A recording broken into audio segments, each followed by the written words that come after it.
That morning in San Francisco, the sky was suspiciously clear. Sunlight poured through the giant glass panels of Harrington Wells International's headquarters, spilling across the polished marble floor. I arrived early as always, at 8:15 in the morning. Same old routine, half almond milk latte in one hand, phone in the other. A long mental to-do list running through my head. Today, I thought, I'll start preparing for the post-merger phase. I had no idea that within hours, my entire world would collapse. On my phone screen, a notification popped up from HR. Emergency meeting, 9:00 a.m., conference room, 38th floor. No subject line, no reason, just a dry invitation. I blinked at it, but didn't think much of it. After all, I was the one who had led the $5 billion merger between Harrington Wells and Argonne Dynamics, a deal that saved the company from a hostile takeover and pushed our stock up 34% in just 2 months. Who would dare summon me to an emergency meeting without warning? When I stepped off the elevator on the 38th floor, the hallway was silent. No chatter, no clacking keyboards, just the air conditioning whispering past frosted glass. Ryan Cole stood at the conference room door, arms crossed, smiling like someone who'd already won before the match even started. Ryan Cole, the new face of the company. 36 years old, son of one of Argonne's biggest shareholders. He had that cold-cut look, a smile you could sell shares with, and the eyes of someone handed power too soon. "Evelyn, thanks for coming," he said, voice too familiar for a morning like this. "Come in. We need to talk about the company's new direction." Inside, the senior leadership team was already seated. CFO Linda Shaw, the head of HR, and 3 board members. They all looked at me but avoided my eyes. There was something in the air, cold and heavy, like a farewell meeting. Ryan opened, leaning on the table like a speaker on stage.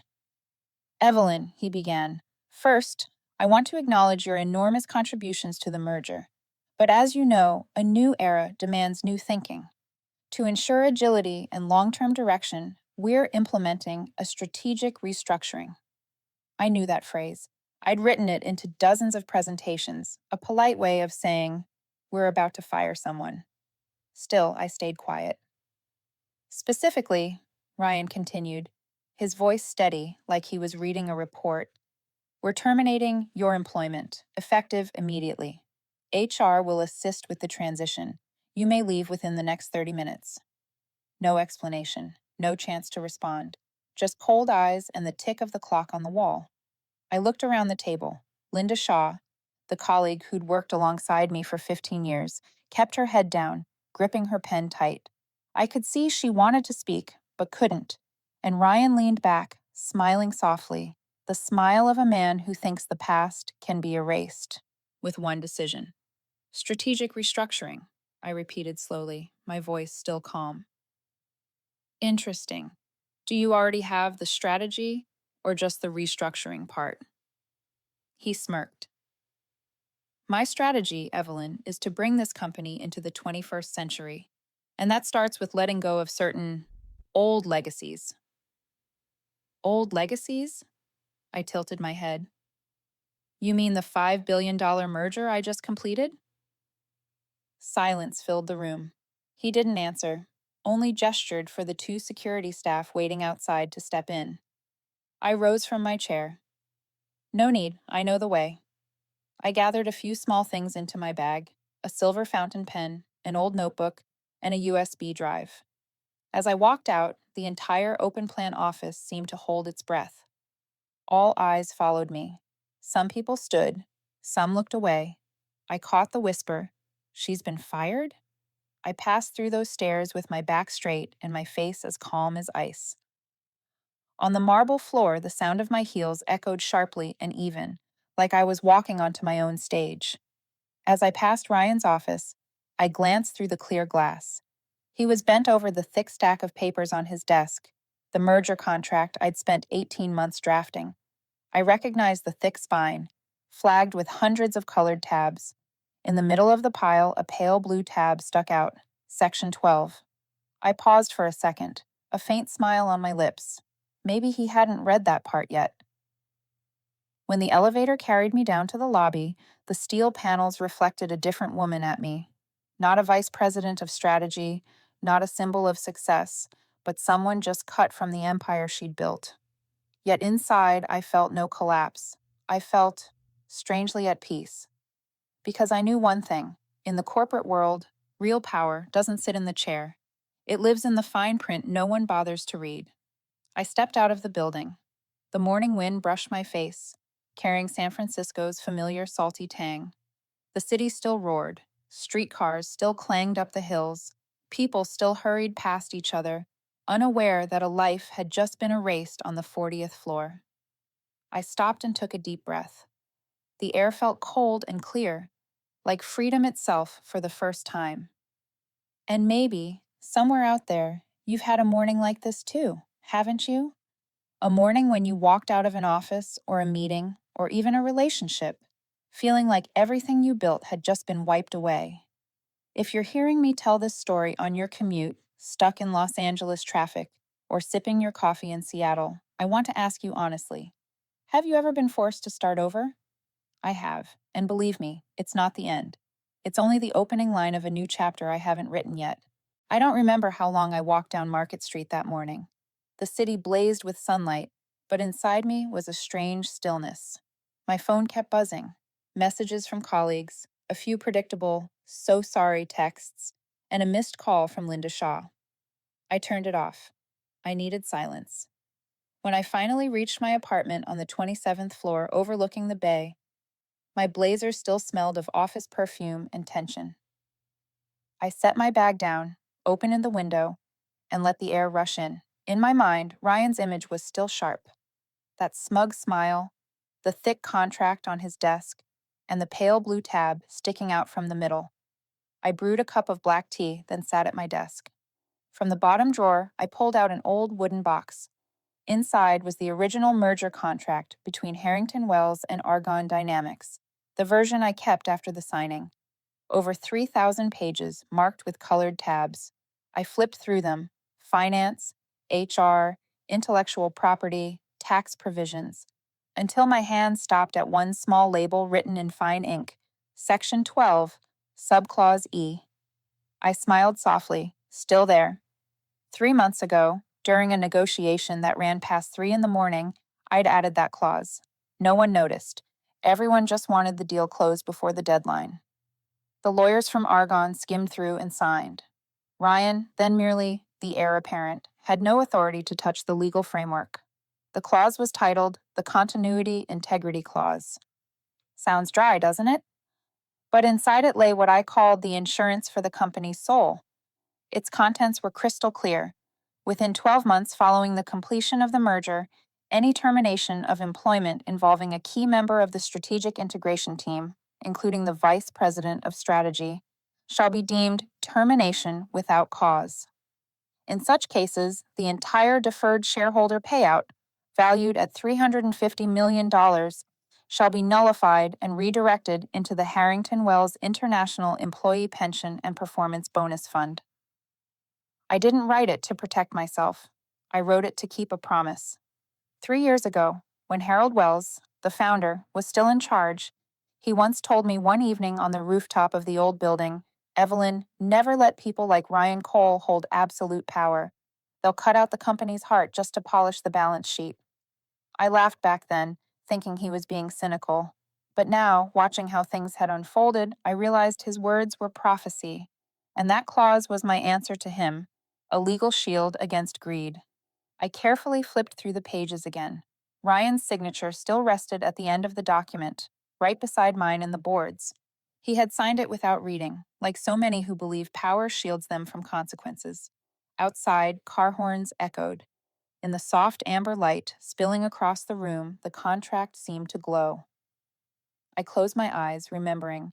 The sleepless nights spent perfecting every detail of it. Nights with the Argonne legal team, surrounded by cold coffee and messy drafts. Endless calls with Asian shareholders, debating equity conversion ratios. I remembered that final night clearly, rain pouring outside, the clock striking 2 in the morning, everyone exhausted. Ryan had walked in, skimmed a few pages, and said, "Just close it before Monday. I want the press conference that morning. You handle the small stuff. Those small details were now worth $350 million. I laughed quietly, a joyless sound. Ironic, isn't it? The man who called me an old legacy was now trapped by that very legacy. But the laugh faded. I knew Ryan wouldn't stop here. My phone lit up, Linda Shaw calling. I hesitated for a second, then answered. Evelyn, Linda's voice was low and tense.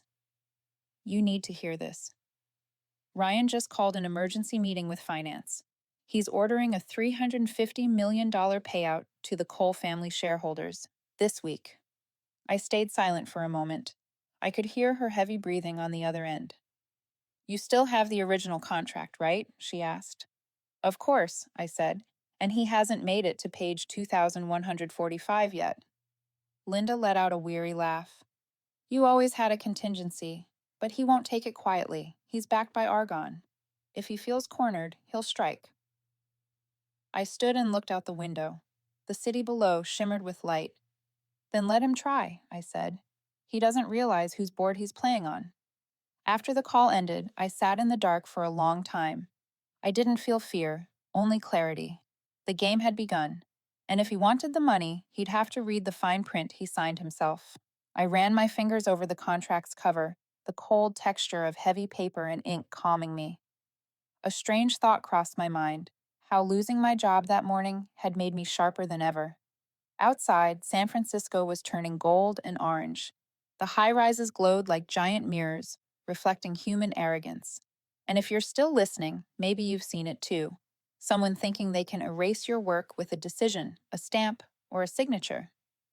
But trust me, sometimes a single line, one idea placed in the right spot, can change everything. I closed the contract, my gaze fixed on the city below.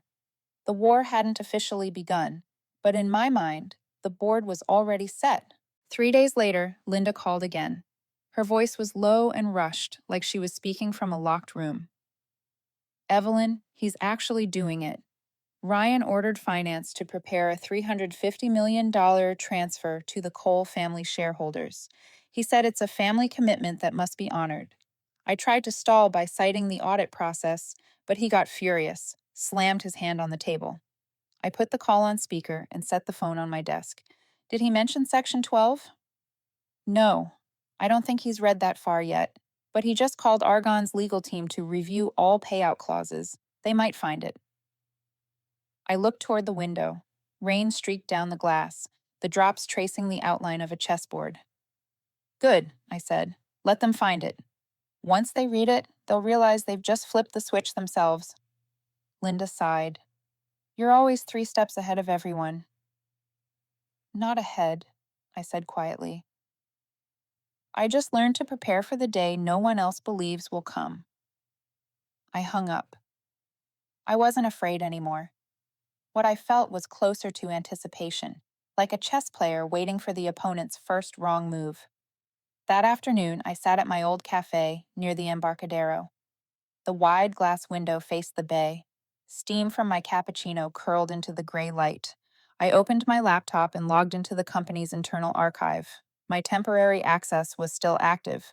Part of me wanted to see if Ryan had touched any of the documents yet.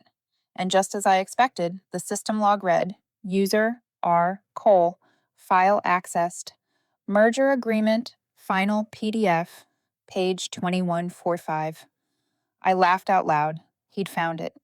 Less than an hour later, Linda texted, He's losing it. Emergency meeting. Lawyers in the room. I could picture it. Ryan standing at the head of the table, the contract spread open, lawyers bent over it. One of them, probably David Berman from Argonne, frowning, flipping the page again before looking up.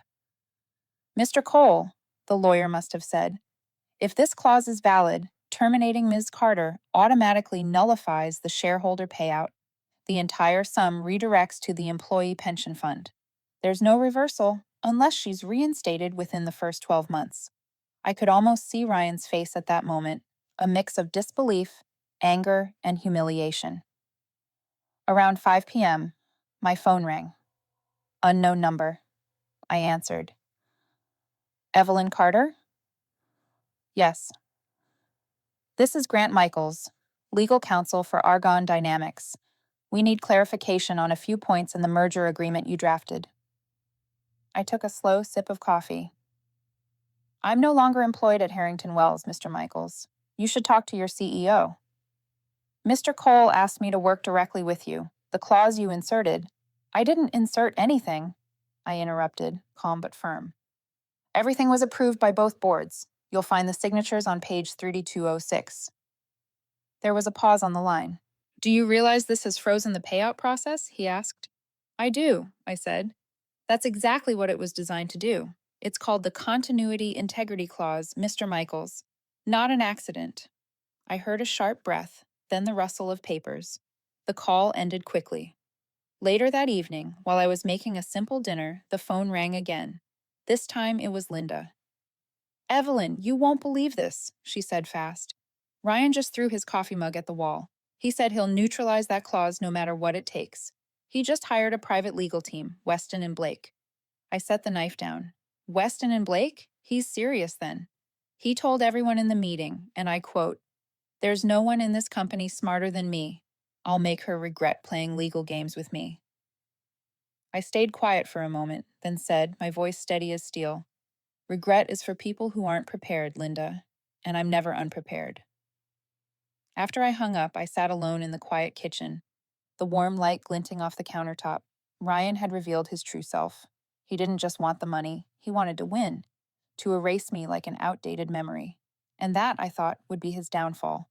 The next day, rumors spread fast. Internal media ran headlines. Bold restructuring under young CEO Ryan Cole, a new era for Harrington Wells. I read the article silently. He was shaping his image as the fearless reformer, the man who dared to do what others wouldn't. The PR story was flawless, too polished, and I knew behind it was a hand trembling with fear.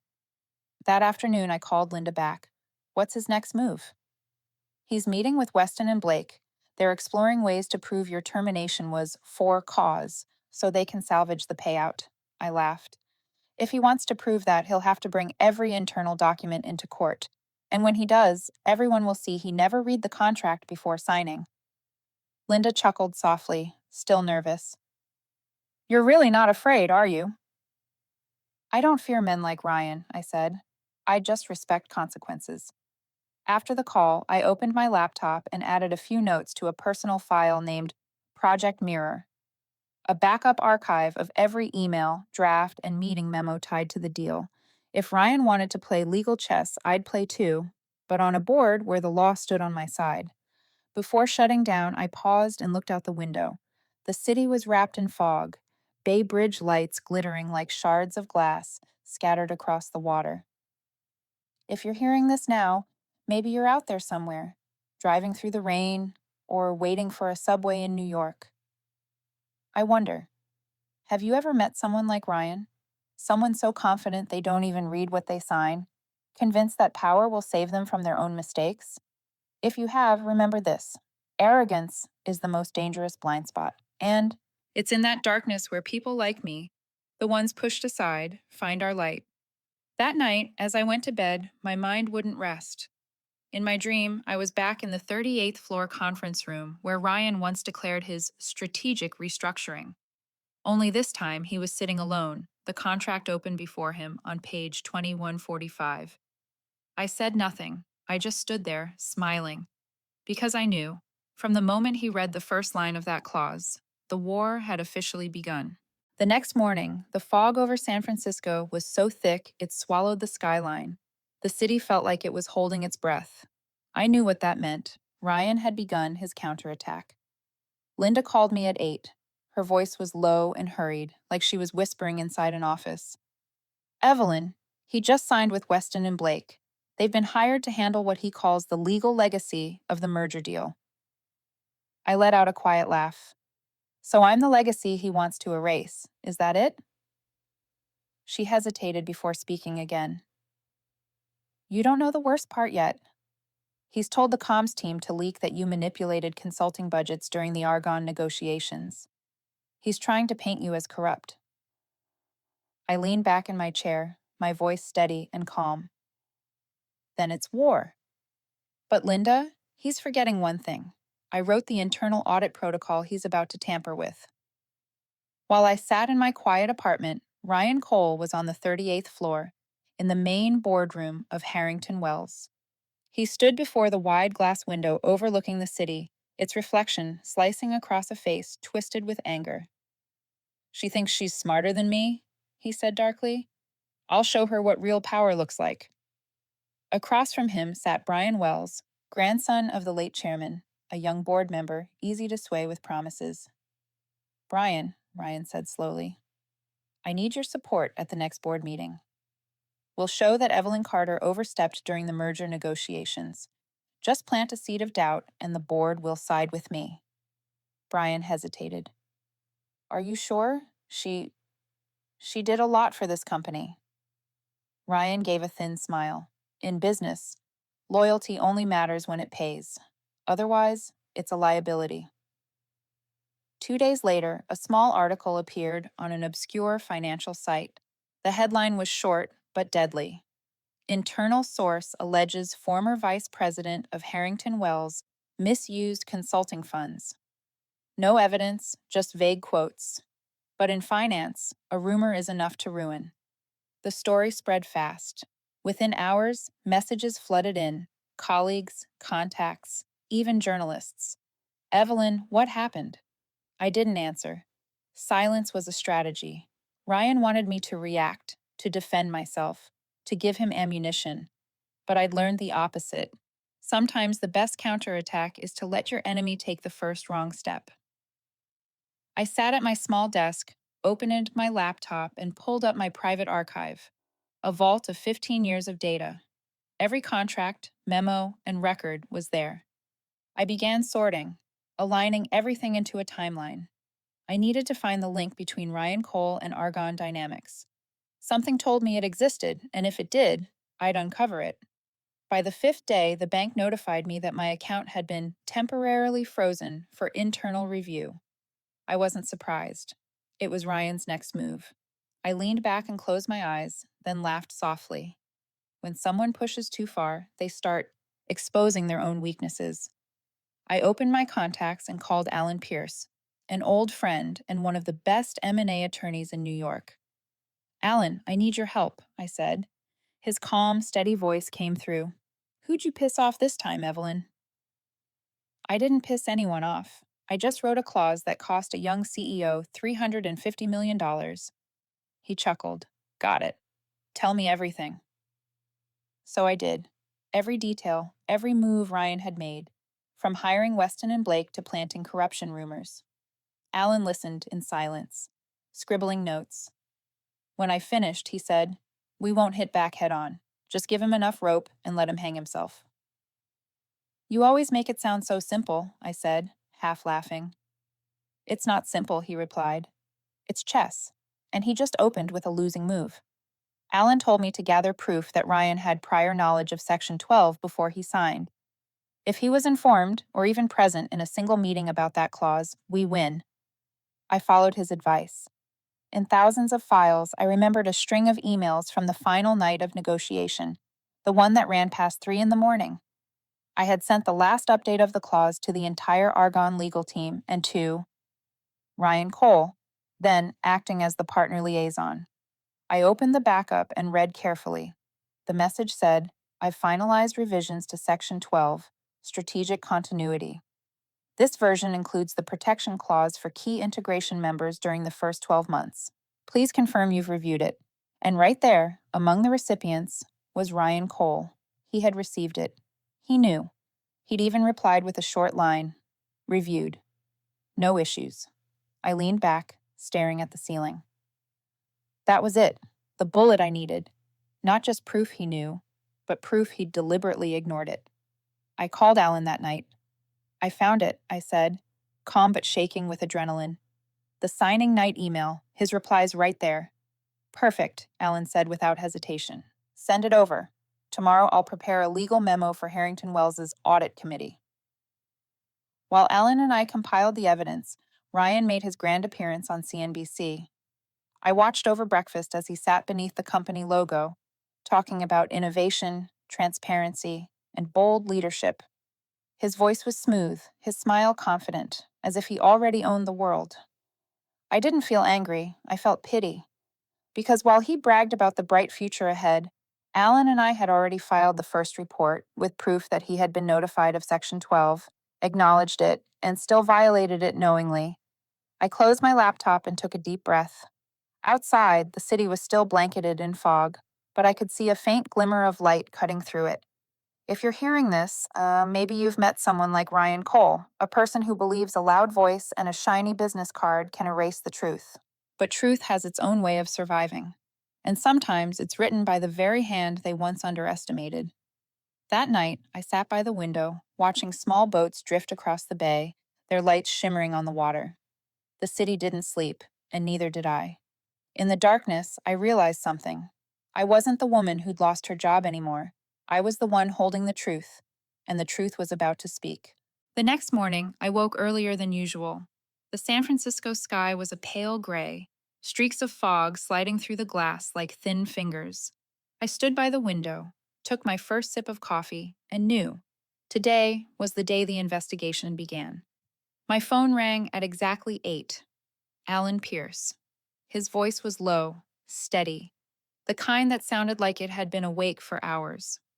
Evelyn, I've sent the preliminary report to the Internal Audit Committee, but if we want to expose the full truth, we'll need more data, everything about the payout process and the consulting fees he's trying to pin on you.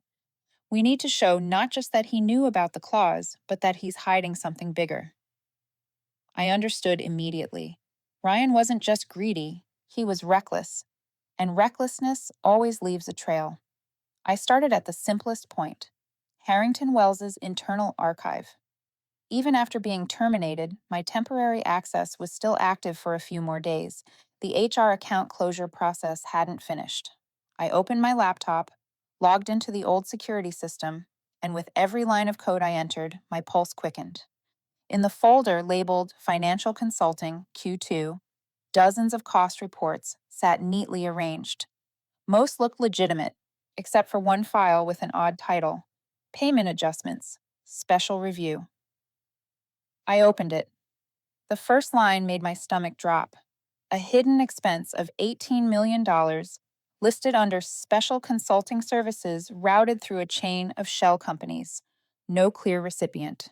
Final approval, Ryan Cole. I leaned back, feeling the blood rush to my temples. He hadn't just wanted profit, he'd taken it. I called Alan immediately. Alan, I found it.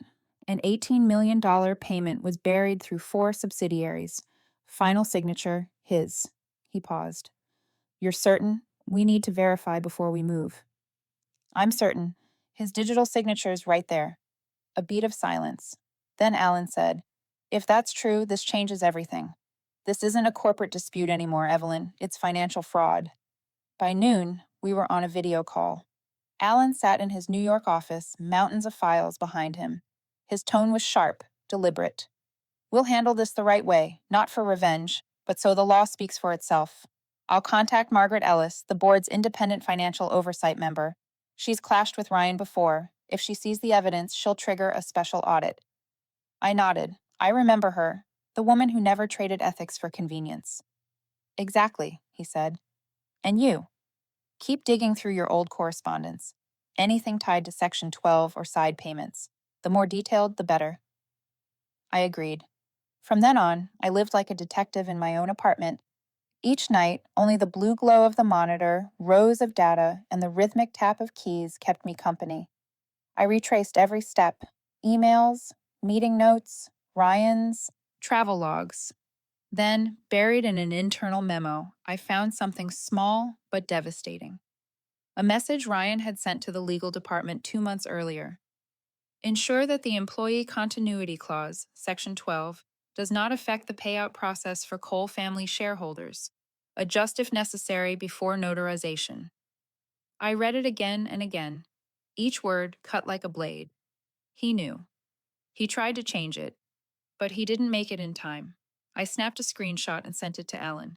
His reply came almost instantly. That's enough. That's deliberate contract tampering. I'm sending it to Margaret now. That evening, Margaret called me herself. Her voice was raspy, weary, but firm. Evelyn, I've reviewed the files Alan forwarded. Are you certain about their source? Yes. All was extracted from the internal server before my termination. I had full legal access. Good, she said. We'll launch a full internal audit starting tomorrow. But Evelyn, you should know. Ryan won't take this quietly. Once he finds out, he'll fight back harder. He might even weaponize the media. I smiled faintly. I expect nothing less, but I don't need the media on my side. I only need the truth. True to her warning, within 48 hours, Ryan struck back. An anonymous internal source leaked a story claiming I had inserted Section 12 for personal gain, and that a portion of the pension fund might revert to her team after activation. A sophisticated smear meant to make me look like a hypocrite. The rumor spread through internal channels, then spilled onto LinkedIn. The same people who once applauded my ethics now stayed silent. I read each line, not angry, just still. Not because of the lies, but because I realized he still believed noise could win over truth. I texted Alan, "He's playing the media card." Alan replied almost instantly, "Good. The louder they talk, the less they hear themselves falling." 3 days later, the audit committee launched its formal investigation. Ryan was ordered to turn over all financial documents related to shareholder payouts and Argonne Dynamics consulting fees. An internal contact told me he'd smashed his phone during the meeting. But what truly terrified him wasn't losing the money, it was losing control of the story. Because now, the story was no longer his. That night, I sat on the balcony, the bay wind brushing my face with its salty chill. I opened my old project journal, the one where years ago I'd written a single note before the merger began. Never let loyalty become a chain. Build walls strong enough to stand, but always leave one door open for truth. I smiled softly. The wall I built was now protecting me, and the door for truth had opened. If you're listening to me now, maybe you're somewhere out there, driving home after a long day, or sitting in a quiet office, staring at a blinking cursor, feeling the weight of it all. Remember, this. Sometimes the only things you need to win aren't strength or fame, but patience and evidence. In a world full of noise, the quiet ones who hold the truth are the ones with real power. I turned off the lights, leaving only the glow of the monitor against the wall. Tomorrow, the investigation would begin, and this time, the board was mine. The next morning, the sky over San Francisco was a flawless blue, as if the city had washed away every trace of fog from the days before. But I knew the real storm was just beginning. The first call came from Linda. "Evelyn, the audit committee just expanded the investigation. They've ordered Ryan to hand over all financial records within 24 hours. Her voice trembled under the hum of the office behind her. "You don't understand. He's completely lost it. He yelled at Margaret, saying no one on the board had the right to touch his books." I closed my eyes, took a slow breath. Then he just signed his own verdict. Meanwhile, on the 38th floor, Ryan stood in his sprawling office. Sunlight cut through the thick glass, reflecting off his exhausted face, his eyes bloodshot from another sleepless night. He slammed his hand on the desk, his voice heavy and raw. "No one gets access to data I haven't approved. I'm the CEO. This is my authority." Margaret, calm as ever, replied quietly, "Not anymore, Ryan. Your authority ends where the law begins."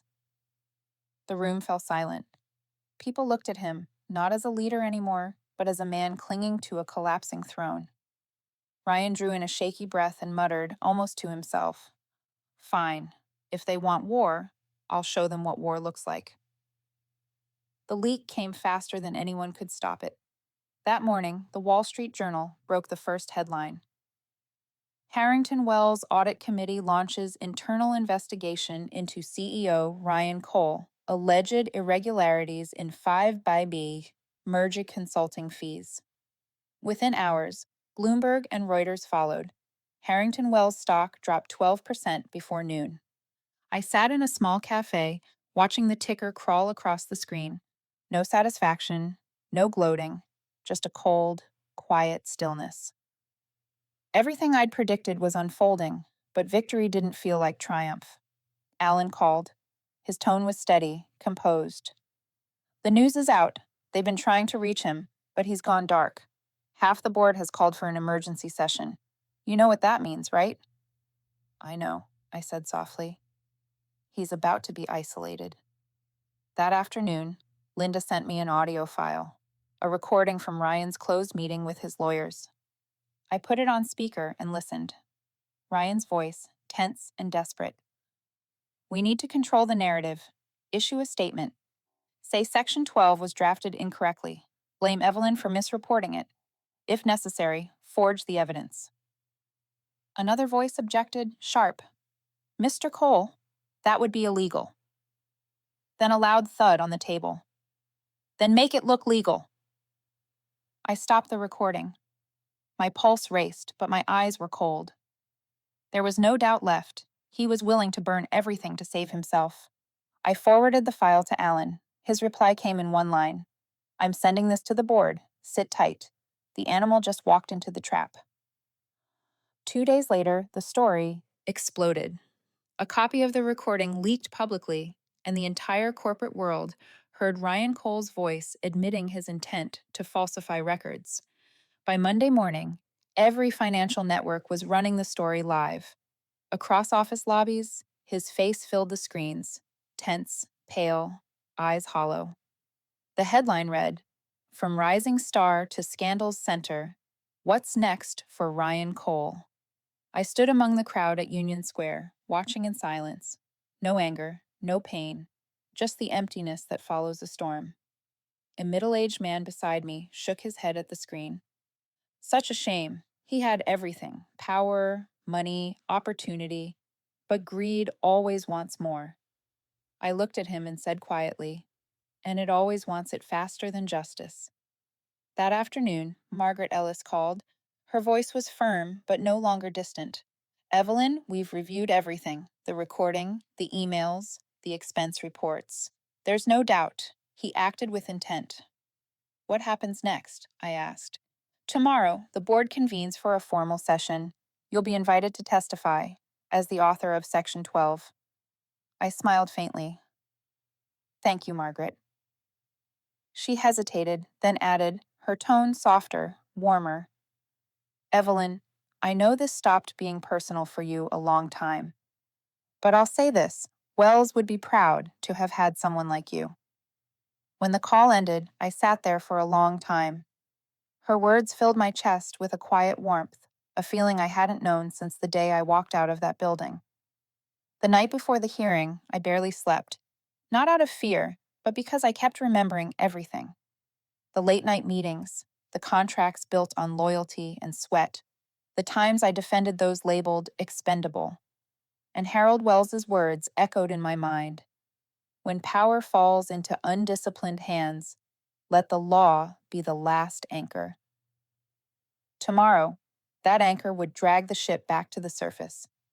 The next morning, I walked into the headquarters for the first time in over 2 months. The last time I was here, security had escorted me out. Now I returned, not to apologize, but to stand for the truth. The hallway gleamed, lights reflecting off the marble floor. Each step echoed like a memory. At the far end, I saw Linda holding a folder, her eyes red but smiling. "You have no idea how many people are waiting for this, Evelyn," she said. "They want to see real justice." I nodded. "We don't need loud justice, just honest justice." The boardroom that morning was silent. The full committee sat assembled. Ryan was there, pale, disheveled, dark circles under his eyes. Margaret, Allen, and Chairman Prescott were all present.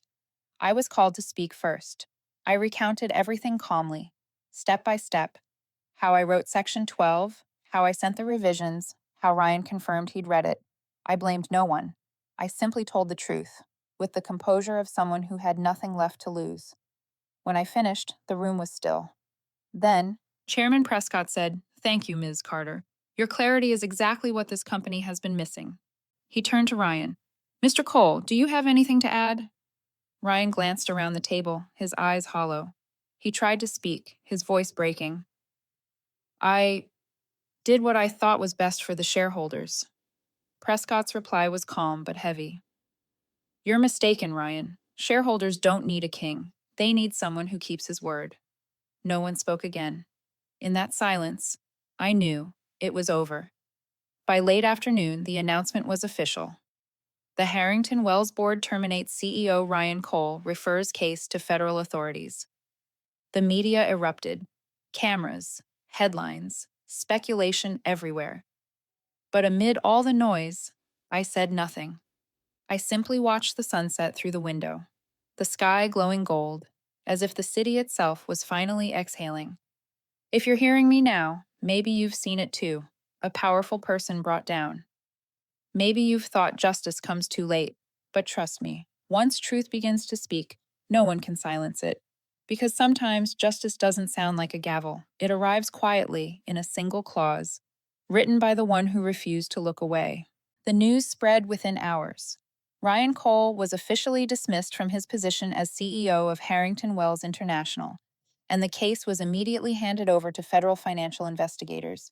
No more speculation, no more whispers. This time it was official, sealed, signed, and broadcast across every major network. I watched the report from my apartment, morning light spilling across my face through the glass. The anchor's voice was steady, almost detached. Following a series of findings regarding consulting expenses and contract manipulation, the Harrington Wells Board has unanimously voted to terminate CEO Ryan Cole. Company stock dropped 14% at market open, though analysts predict the decline will stabilize once an interim leadership team is announced. Each word landed like the final strike of a gavel. I stayed silent. There was no joy, no triumph, only the quiet closure of a chapter I'd been exiled from, a structure I had built and been cast out of. Meanwhile, on the 38th floor of Harrington Wells, Ryan Cole sat alone in an empty office, surrounded by cardboard boxes and newspapers with his photo splashed across the front page. His face was gaunt, his shirt wrinkled, his eyes hollow. Security personnel waited outside the door, polite but firm. They didn't need to speak. He knew it was time to leave. On the desk sat a single sheet of paper, a hastily written resignation letter, the signature jagged beside his deactivated access badge. When he stood, his fingers brushed against the bronze nameplate. Ryan Cole, Chief Executive Officer. Just weeks ago, it had been a symbol of power. Now it was nothing but cold metal. He stepped into the corridor, the harsh white light reflecting off his face, exposing the simple truth. The empire he dreamed of building had never truly belonged to him. The media swarmed. For 3 straight days, headlines stretched from New York to London. One read, "From Financial Prodigy to Cautionary Tale, The Fall of Ryan Cole." On social media, people replayed his old interviews, those smug sound bites about control, efficiency, and vision. Someone commented, "Tragic. But if you sign something without reading it, you deserve to lose $350 million. Thousands joined in, half mocking, half pitying.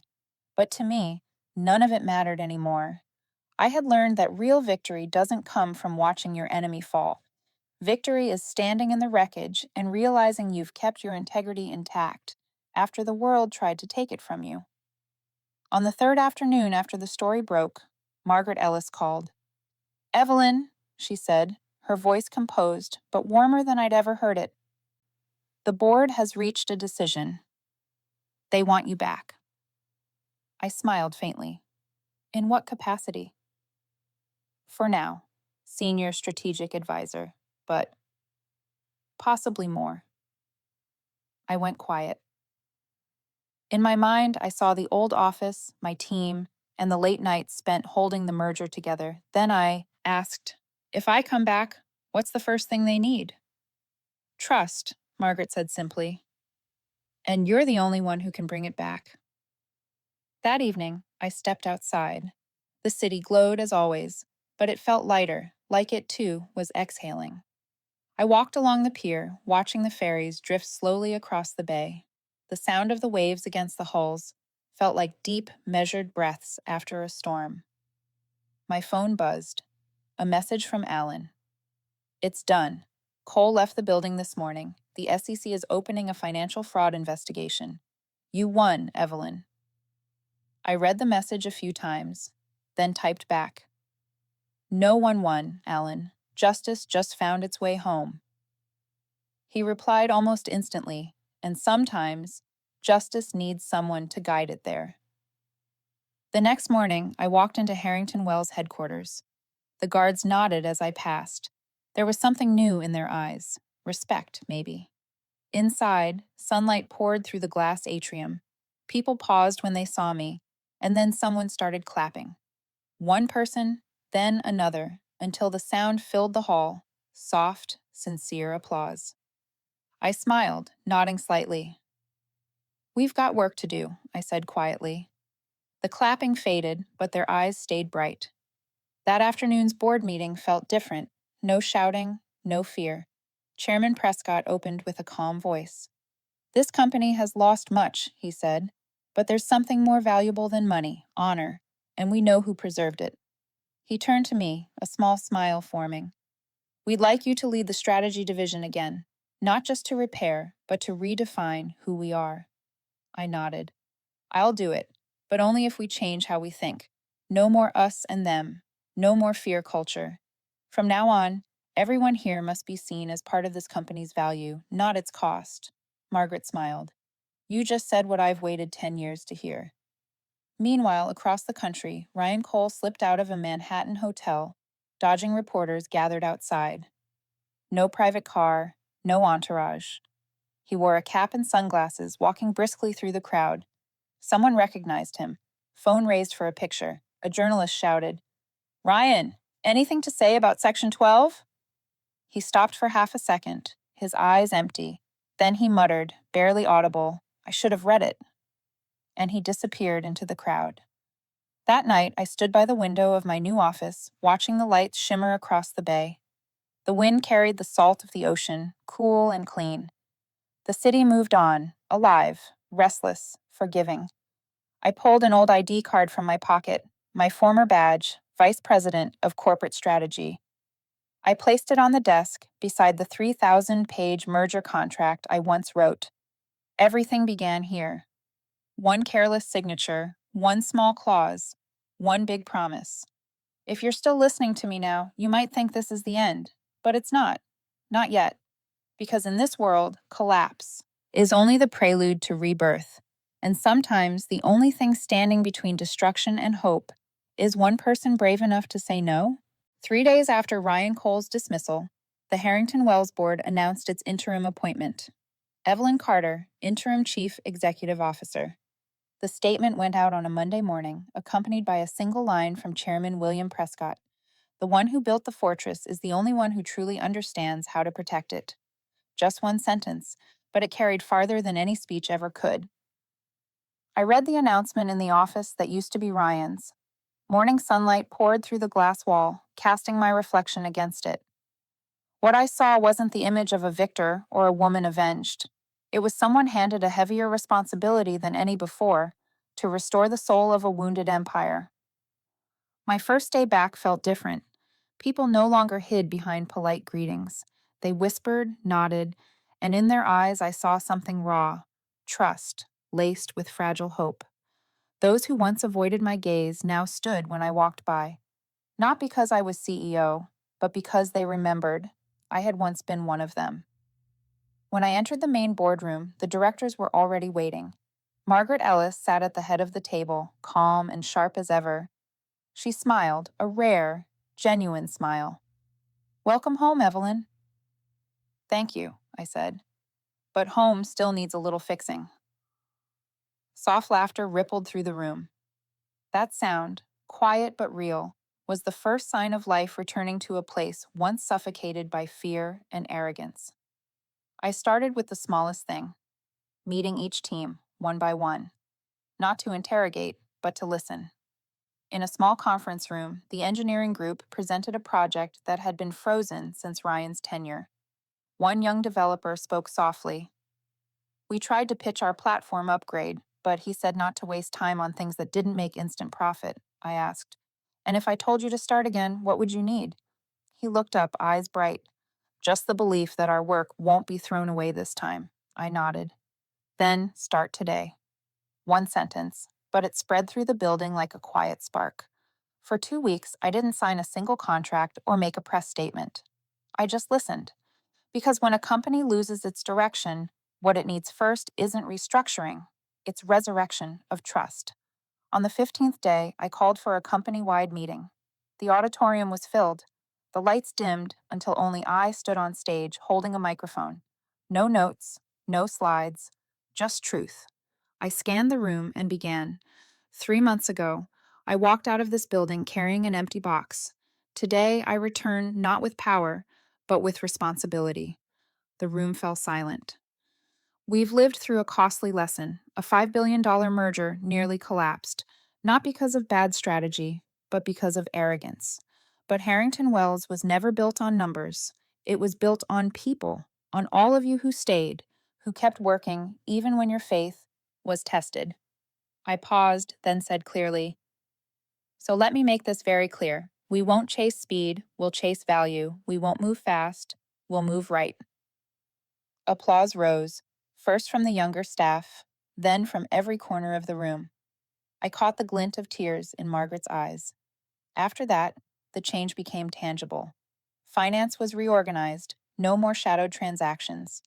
HR reinstated a full employee benefits program, including the $350 million fund from the clause I'd once written. I issued a single directive. This money will be divided equally between the retirement fund, the internal scholarship program, and the performance bonus pool for those who held this company together through its hardest days.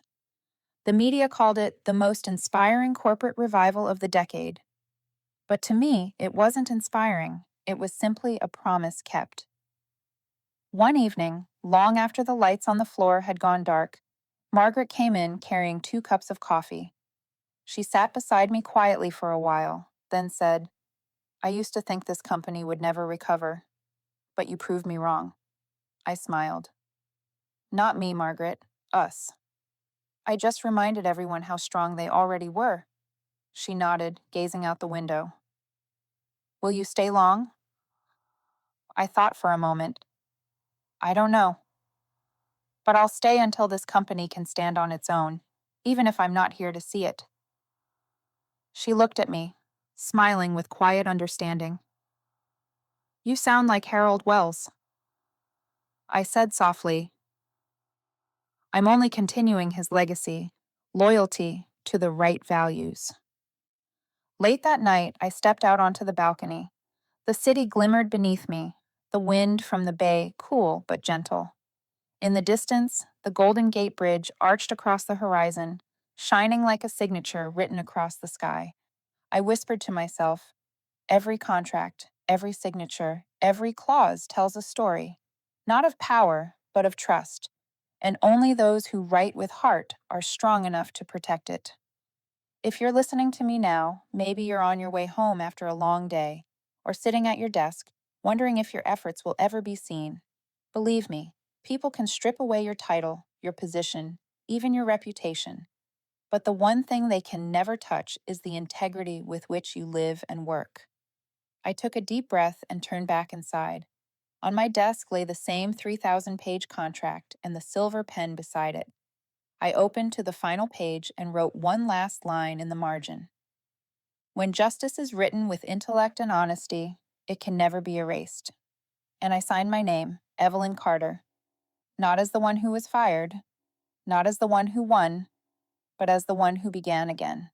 1 year later, autumn in San Francisco carried the scent of roasted coffee mingled with ocean air.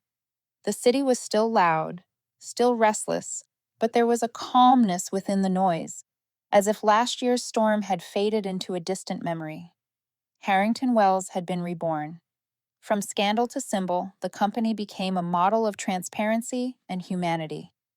The media called it the most remarkable corporate revival of the decade. But to me, it wasn't a miracle. It was the result of countless people who chose to stay when everything fell apart. One morning, I walked past the conference room where I had once been fired. Now, it was filled with light. A painting of the Golden Gate Bridge hung on the wall, beneath it a line of text.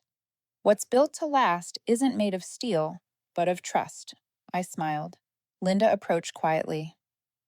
The painting was Margaret's idea, she said. She wanted the company to have a symbol, a reminder of why we exist. I nodded. A symbol's worth more than any building. That afternoon, I met with the new strategy team. Young faces, full of energy and ambition. A girl named Mia raised her hand. Mrs. Carter, when you wrote Section 12, did you know it would change everything? I smiled. No, Mia, I only wanted to protect people from greed. The fact that it saved the company, that was timing, not design. Doing what's right always finds its way back to you. She nodded softly, and I realized the next generation was ready. That evening, I met Alan at a small bar by the pier. So you're really leaving, he said, his tone a mix of sadness and respect. I've stayed long enough, I said. It's time to make room for others. He grinned. You know, your Section 12 made it into Columbia's business law curriculum. They call it the Carter Clause. I laughed. Sounds like a financial superhero. Not far off, he replied. You didn't just save a company, Evelyn. You reset the standard for integrity. I grew quiet for a moment, then said, No clause can save the world, Alan. Only the people brave enough to write it and live by it. 2 weeks later, I attended my final board meeting. The mood was light, calm. Chairman Prescott spoke first. Evelyn, you've restored something money could never buy. Trust. Harrington Wells owes you more than gratitude. I shook my head. This company doesn't owe me anything. It just reclaimed its own fairness. He handed me a white envelope. Inside was the board's resolution. Harrington Wells International hereby renames the Employee Retirement Trust to the Carter Integrity Fund in honor of the author of the clause that protected human value in global mergers. I ran my fingers over the words and smiled. It wasn't the honor that moved me. It was the word integrity. Integrity. The one thing I held on to when everything else collapsed. On my last day, I walked through the main hall. Linda, Margaret, and dozens of employees lined both sides. No flowers, no speeches, just genuine smiles and firm handshakes. Before I stepped through the revolving glass doors, I paused. The sunlight fell across the floor, and my shadow blended with theirs. In that moment, I understood. Harrington Wells wasn't mine anymore. It belonged to those who had earned it, and that was all I'd ever wanted. That afternoon, I stood by the bay. The water shimmered with the colors of sunset. Gulls glided above the Golden Gate, free as ideas yet unwritten. I reached into my pocket and pulled out a folded page, a copy of Section 12. If any action causes harm to people or to the company's core values, all related financial entitlements shall be rendered void. I read it once more, smiled, and let the wind take it. Because legacies don't live on paper. They live in the hearts of those who witnessed them and chose to live by them. If you're hearing this now, maybe you're standing in your own collapse, at work, in faith, or within yourself. Remember this: it isn't strength that saves us from ruin. It's the principle we refuse to betray. Because when everything else falls, integrity is the one thing that still stands. And that is my legacy. Not the $350 million, not the title of CEO, but Section 12's, a single clause written with truth.